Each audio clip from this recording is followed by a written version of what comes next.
Good evening and welcome to the Financial Week. I'm Milton Walker. The Bank of Jamaica has decided to hold the policy interest rate unchanged at 0.5%. The central bank says its decision to hold the rate is based on its view that its policies are generally appropriate to support inflation remaining within the target range of 4 to 6% over the next 2 years. On the currency market, the Jamaican dollar weakened against the greenback today after a $3 appreciation yesterday. At the end of trading, the US dollar was selling for $133.52. The Canadian dollar sold for $100.43. The pound closed at $178.11, while the euro is going for $152.32. First Rock Capital Holdings is hoping to be the next company to list on the Jamaica Stock Exchange.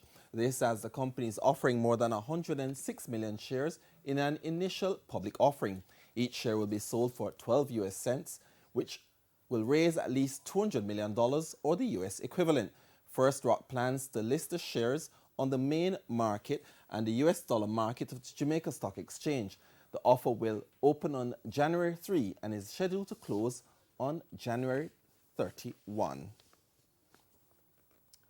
Pulse Investments raised $250 million from a global note it issued on December 13. Pulse says the funds will be used to retire existing debt and support the company's working capital. The bond was arranged and brokered by NCB Capital Markets.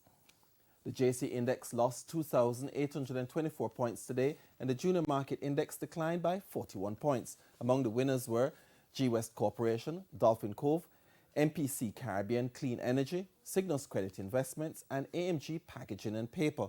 On the losing side were Jetcon Corporation, Consolidated Bakeries, Mayberry Jamaican Equities, Sagicor Real Estate X Fund, and Sterling Investments. And that's the Financial Week. I'm Milton Walker. Good evening.